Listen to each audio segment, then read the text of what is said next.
Matansyan nyo naman yung bigat.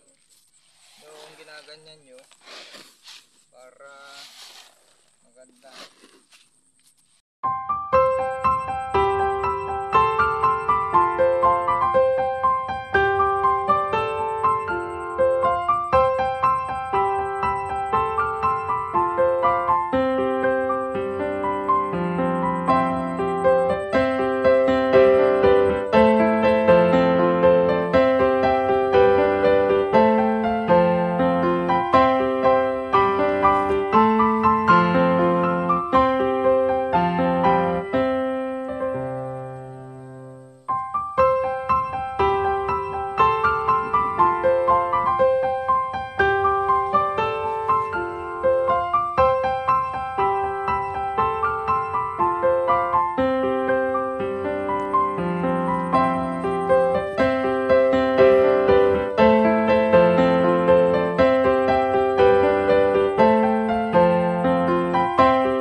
Nandito na tayo, na-move na natin tong apat na abono natin, dalawang 17-0-17 with 12% sulfur at may calcium siya, tapos 13% na kung ano yan, top dress. Okay, mababa lang pala yung kung nito, calcium nito.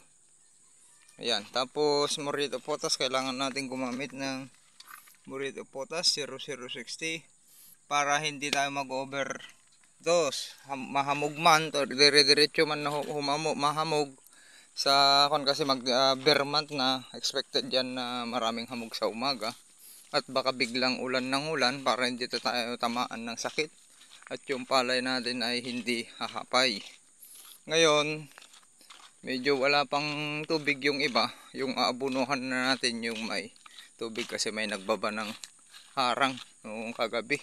Dapat pala inagahan natin nagharang pero hinarang na natin doon. Ayan na yung sitwasyon ng palay natin. Tayo ay mag-alas 6 na. At ang date ngayon, anong date na ba ngayon? Hindi ko nakita yung calendar natin. Basta Sabado. Ayan na. Ayan, pag nakabuno na tayo, pag may sisibol pa dyan ng mga paisa-isang damo, tanggalin natin. Para walang nakikakain. Okay lang naman na yung maaapakan naman natin ay mas bubulas yung bandang maapakan natin dahil mababalasaw nga, parang in-SRI natin, ganun yan. Habang nagdadamo kayo ay may benepisyo yun, tinatanggal nyo yung damo at binabalasaw ninyo yung lupa. Nakaka-agree. Ayan na, ito na yung hybrid natin. Ayan, yung mga na yan naninilaw na yun, yung kadalasan yung mabilis na manilaw na portion, yun yung matigas na bahagi, madaling matuyuan, kaya madaling sumingaw yung kanya at walang masyadong magtatrabaho ng mga organismo. Tingnan natin kung nakarating na dito. Wala pa, oh, naubos yung tubig, pero sigurado yan may tubig na doon kasi yung tubig nyo to kahapon pupunta lang doon, bababa doon, may tubig na yun, pwede na nating abunuhan yung line na yun. Okay, sharing is caring. Ayan na yung palay natin. Sakto mag-PI ngayon, 48 das mula ng binitawan natin. At magpapakain na tayo para hindi tayo mahuhuli. At para mapakain na rin natin, makatikim na ng Murrieta Potas 0060. Dahil wala pa tayong ipinatikim.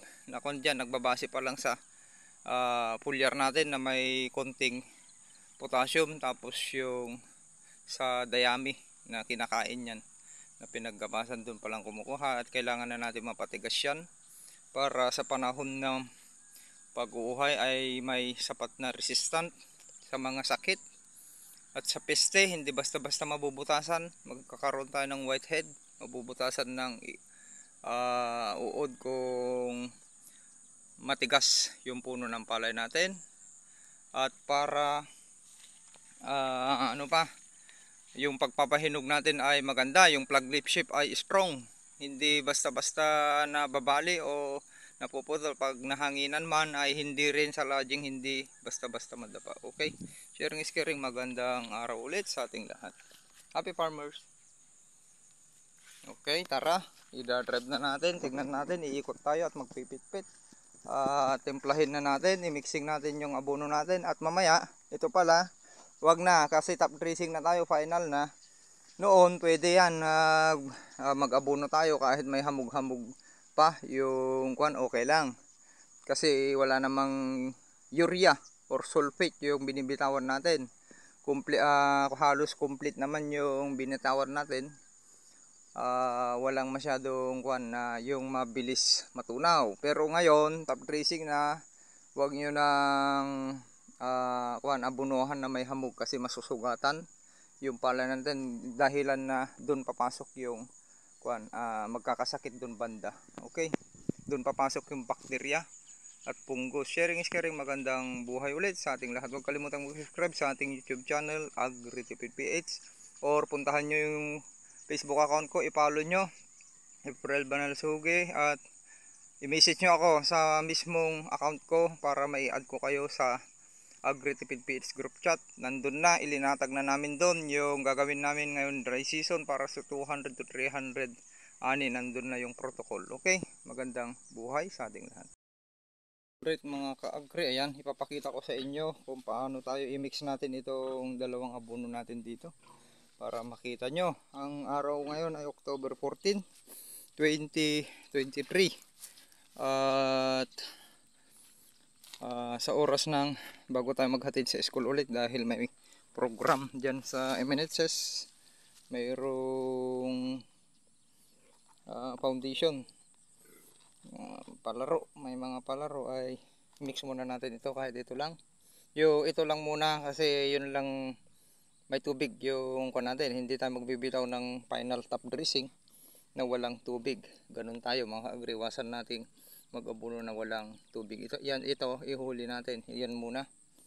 Basta lahat ng may tubig na ay bunuhan na natin para aarangkada na at titigas. Okay, sharing is caring. Ayan yung pang-tablets natin, 17017 with sulfur, calcium at chloride.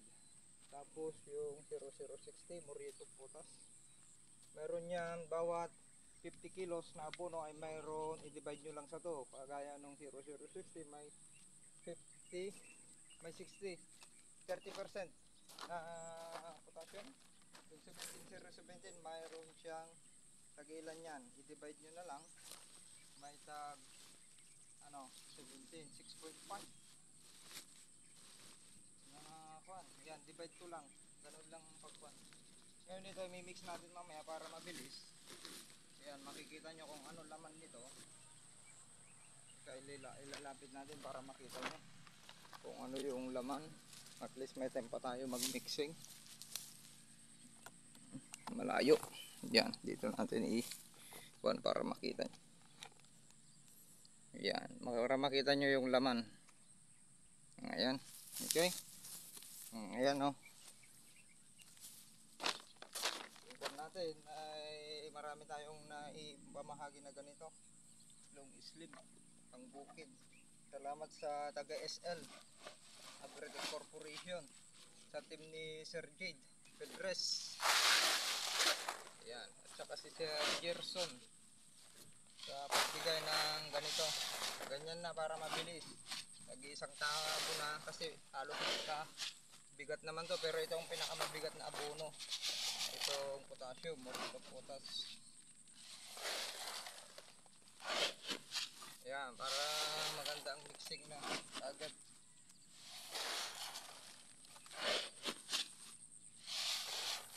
Ayan. Ito, malaking tulong ito. Meron pa tayo nakakuha nun na isa. Pang reserva.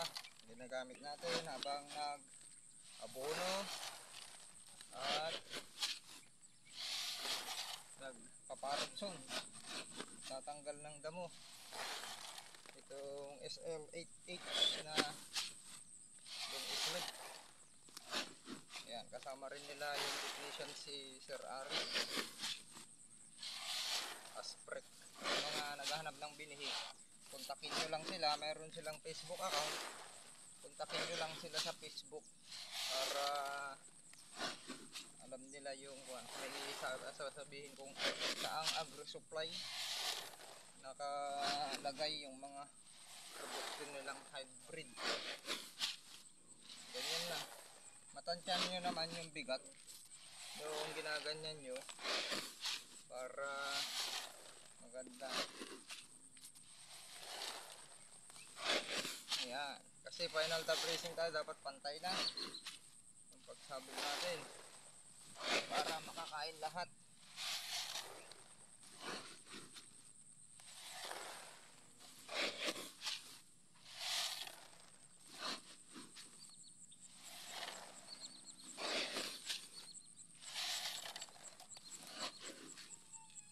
Kaya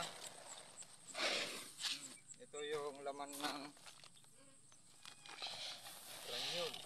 Huwag kayong magkuhan granule to powder, granule at saka yung powder, yung pino, huwag nyo gawin yun. Hindi pantay yung nyo doon, pagsabog. May iwanan yung pino, sulfate at saka ganyan, hindi pwede. Yung pino, hanap kayo ng yung amigo noon, hindi pino yon, granule yon. Okay, sakto yung palay natin ngayon ay 48 dahil may maturity na 113 less 65 days ay mayroong natitirang 48 sa panicle PI yun, panicle initiation. Yun yung time para magta-press. Pwedeng 5 days or 5 to 7 days before bago PI, or kung nakita nyo medyo bitin pa, patapusin nyo yung PI, tapos mag 5 to 7 days kayo ulit. Sakto yun, mga nasa 10 days ulit. So lagpas din ay pwede rin yung second top dressing nyo. Kung sa tingin nyo ay kulang yung binitaw nyong abono sa target yield ninyo, depende yan sa target yield ninyo. Mayroong percent ng NPK para abutin yung target yield niyo. Kung gusto nyo 200 or 300 ay kailangan nyo magdagdag ng abono, lalo kung nagsusunog kayo ng dayami at wala ng mga microbes yung kanyo, mahina yung lupa ninyo, pati pH. Yung pH ang pinaka mahalaga rin yan.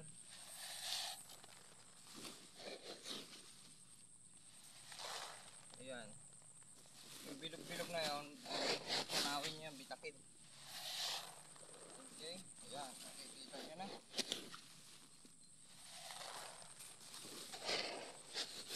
Pantay na yan, parang na-mix na. Para minsanan na lang pag-mix natin.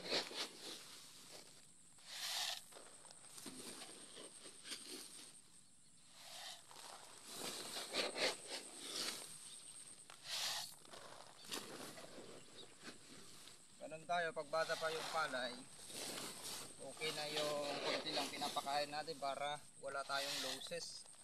I-split natin, ulitin ko, 3 to 4 times split fertilizer application is better than 1 and 2, 1 to 2. Kasi sigurado yun marami kayong doses sa 1 and 2 at hindi timing.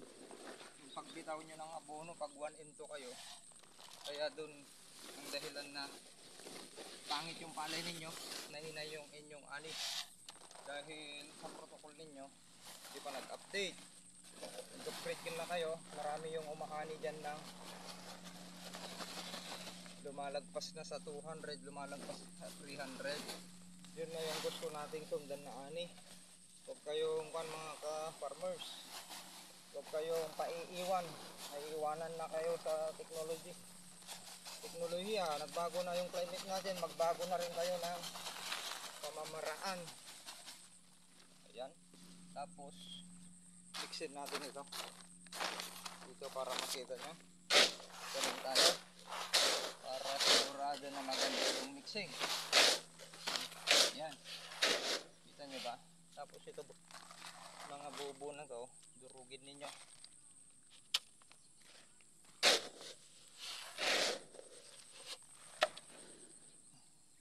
Mag gloves kayo kung may gloves kayo, yung hindi basa. Yan, na-mix pa natin, nailagay pa natin dyan bago tayo para makapagsimula tayo mamaya. Pero hindi tayo magsisimula basta may hamog pa. Hindi tayo magsisimula mga farmers, ka-agritipins. Para walang sugat, walang rason na magkakasakit yung palay natin. Huwag kayong apura ng apura. Yung iba dyan ayaw mainitan. Ay dahilan na nakakasakit hindi sa proper yung pagbitaw nila ng abono, timing. Okay na, ganyan. Tapos balik natin dito yung kaya nating buhatin 14, higyan natin ng 28 para dalawang pinitak agad. 1, ganun lang.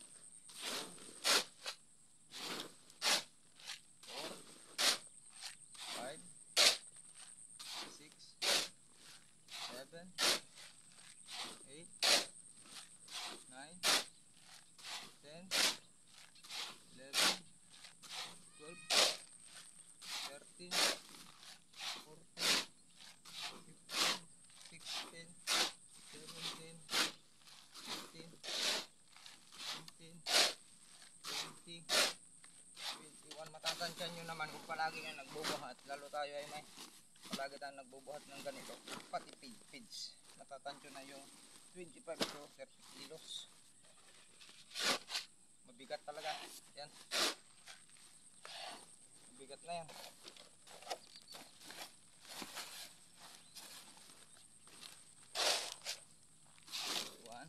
I-divide nyo lang kung ilan yung gagamitin nyo. Kunyari 10, i-divide nyo sa 10 na pinitak. Every 1,000 square meter, 10,000 yan, buong 1 hectares. Yung abono nyo, kunyari dalawa, 100 kilos, i-divide nyo sa 10. Kaya magiging, ang rate ninyo ay 10 na tabo.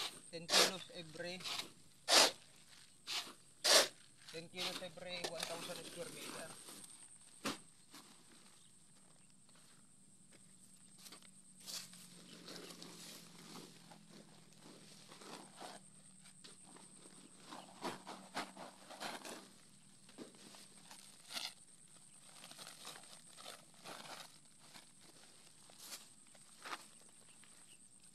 Ito yung mga ginamit nating abono. 0060 1620 foliar, combination ng foliar and soil sprayer. Bilisan natin kung naghihintay na i-asin natin sa school.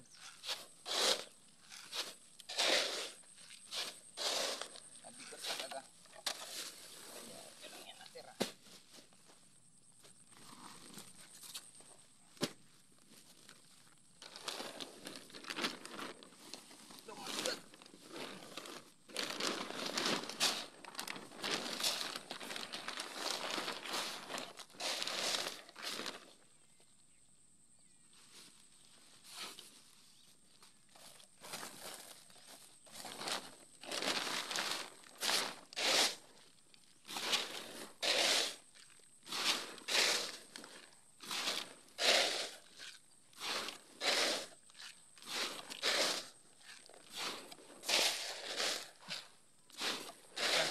agad sa sako para walang sisingaw.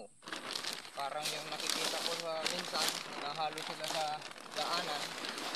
Tapos hindi pa linalagay sa sako, sumisingaw yung lalo yung urea, nitrogen. Hindi malusaw, sisingaw.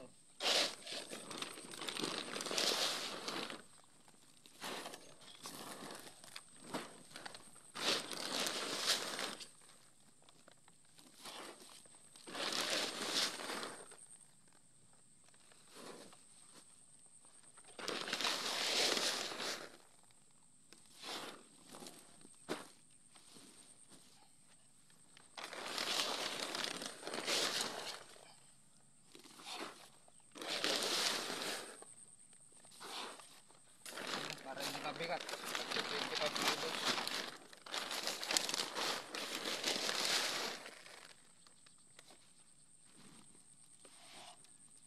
Okay. Ayan, walang nasayang. Nailagay lahat.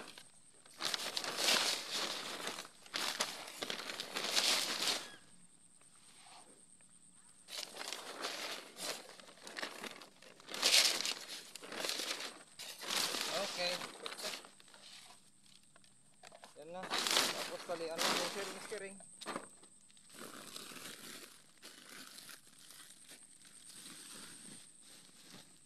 Ano na natin talian? Tara na. Get it to school.